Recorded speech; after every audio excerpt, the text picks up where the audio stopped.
Students, तो आज हम एक नया टॉपिक स्टार्ट करेंगे एसक्यूएल। तो बेसिक्स से स्टार्ट करते हैं और एक एक कमांड का वीडियो बनाते चले जाऊंगा। ठीक है। एक्चुअली माइस्क्यूएल हम करते, हम पढ़ क्यों रहे हैं? हम इसलिए पढ़ते हैं क्योंकि ये एक डेटाबेस पैकेज है। ठीक है, जिसमें हम अपने रिकॉर्ड्स को या डेटा को वेल ऑर्गेनाइज्ड वे पे कहीं पर जब स्टोर करते हैं तो वो हमारा डेटाबेस होता है। ठीक है। और जब भी अपन किसी रिकॉर्ड्स को अगर सेव करते हैं तो वो एक टेबल के फॉर्म पे हो अब सेव करते हैं, जिसमें कुछ एन नंबर ऑफ कॉलम्स हो सकते हैं और एन नंबर ऑफ रोज होते हैं। कॉलम्स को अपन एट्रीब्यूट्स बोलते हैं और रोज को अपन टपल्स या ट्यूपल्स बोलते हैं। ठीक है, TUPLES, ट्यूपल्स, राइट, या टपल्स।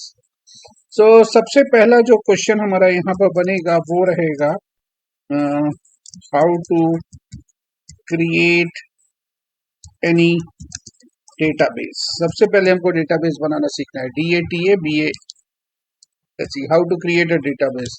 तो इसका जो क्वेरी जाएगा वो ऐसे जाएगा। सबसे इंपॉर्टेंट चीज है कि ये केस सेंसिटिव नहीं है। आप नॉर्मल अपने हिसाब से इसको कमांड को पास कर सकते हैं। क्रिएट डेटाबेस, और ये डेटाबेस का नाम, तो यहाँ पर अपन नाम कुछ भी रख सकते हैं। नाम रख देते हैं, मानकर चलते हैं KLM नाम का एक डेटाबेस बना लेते हैं।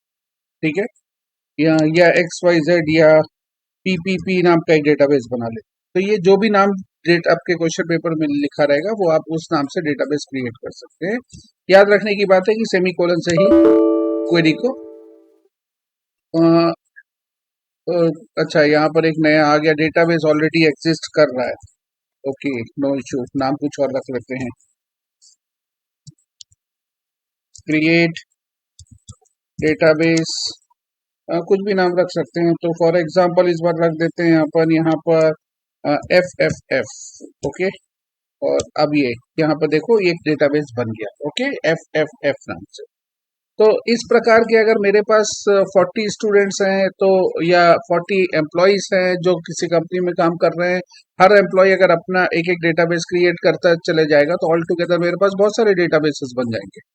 अब अगर क्वेश्चन आ गया ऐसा क्वेश्चन पेपर में कि write a query to display the list of all the databases. मैं रिपीट करता हूँ, write a query to list display the list of all the databases. ठीक है, तो जितने भी डेटाबेस अभी तक हमने क्रिएट किया उसका लिस्ट देखना चाहते हैं। तो ये क्या होगा? क्वेश्चन ऐसा है, list all the data basis. तो इसका जो सोल्यूशन होगा वो होगा क्या? Show DATABASES।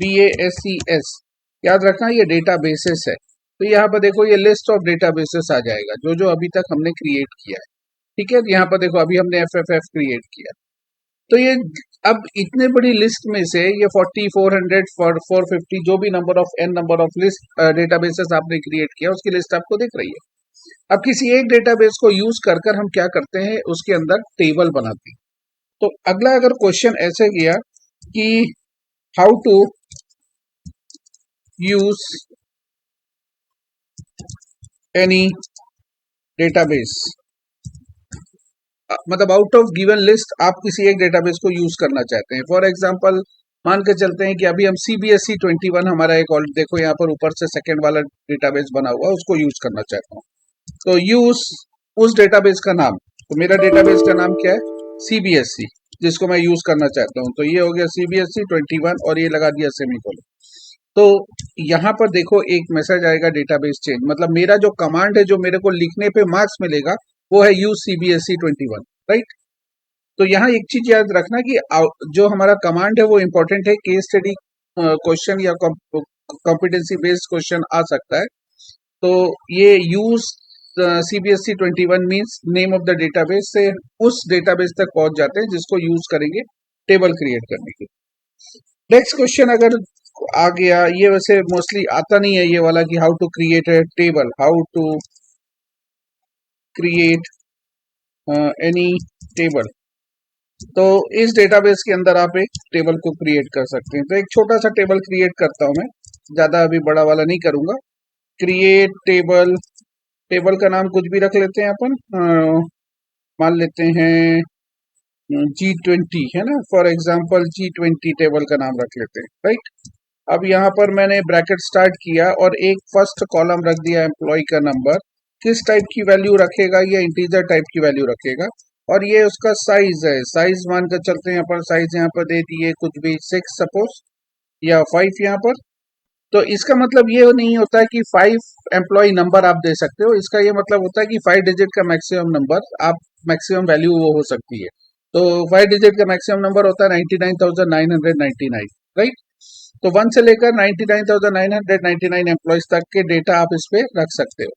कॉमा लगाया, सेमीकोलन नहीं है, सिंपल कॉमा है। नेक्स्ट रख लिया मैं एम्प्लॉय का नेम, और इसका डेटा टाइप होता है कैर, और यहाँ पर साइज अगर मैंने 20 दे दिया, तो इसका ये मतलब नहीं होता कि 20 बंदों के नाम, इसका मतलब होता है कि हर बंदे में का जो नाम होगा वो मैक्सिमम 20 कैरेक्टर्स का हो सकता है, राइट।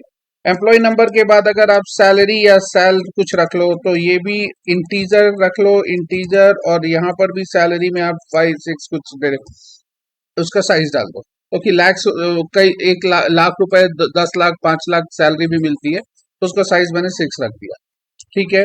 अब यहाँ पर मैंने रखा एक ADDR एड्रेस, और एड्रेस का डेटा टाइप रख दिया varchar, VARCHAR। ये अल्फा न्यूमरिक वैल्यू को पकड़ने का है, क्योंकि एड्रेस में क्वार्टर 7A, तो 7 भी है, A भी है। एक इंपॉर्टेंट क्वेश्चन यहाँ से बनेगा कि write the difference between char and varchar, तो ये अभी अपन थ्योरी के पोर्शन में इसको कवर करेंगे। इंपॉर्टेंट है difference between char and varchar theory के लिए, ठीक है। तो आगे के इस टॉपिक को अपन आगे कवर करेंगे। तो एड्रेस मान लेते हैं, क्योंकि लंबे चौड़े एड्रेस होते हैं लोगों के, तो 20 दे देते हैं, और एक लास्ट रख देते हैं डेट ऑफ ज्वाइनिंग, DOJ। तो याद रखना कोई भी कॉलम जिसमें जो वैल्यूज जाएगी वो डेट से related, for example date of joining, date of birth, इस टाइप का कुछ होगा, तो उसका जो डेटा टाइप होता है वो इंटीजर या कैर या वैरकर नहीं होता, उसका डेटा टाइप होता है डेट। और डेट का याद रखिएगा साइज नहीं होता, ठीक है, उसका एक फॉर्मेट होता है MMDDY 4 times of y, right. MMDD 4 times of y, ये उसका एक फॉर्मेट होता है, इसलिए उसका साइज मेंशन करने की जरूरत नहीं होती। तो यहाँ पर देखो कि जब मेरे को लगता है कि अब ये मेरा लास्ट कॉलम, इससे ज्यादा और मैं कोई कॉलम नहीं रखना चाहता, तो यहाँ कॉमा लगाकर एंटर करने की जरूरत नहीं है, मैंने यहाँ पर ये ब्रैकेट बंद कर दिया। कौन सा ब्रैकेट बंद हुआ, ये यहाँ पर देखो एम्प्लॉय नंबर के लेफ्ट साइड में एक ब्रैकेट स्टार्ट हुआ था जो अभी तक बंद नहीं हुआ, तो इस ब्रैकेट को मैंने बंद कर कर यहाँ पर लगा देना सेमीकोलन। बाकी हर एक लाइन पे माइन्यूटली चेक करो कि मैंने सेमीकोलन नहीं लगाया, कॉमा लगाया है। सिर्फ जब ये लास्ट ब्रैकेट बंद होता है तो उसके बाद सेमीकोलन लगाकर एंटर करोगे तो ये टेबल बन जाता है, क्लियर। अब अगर मेरे को चाहिए कि ये जो टेबल मैंने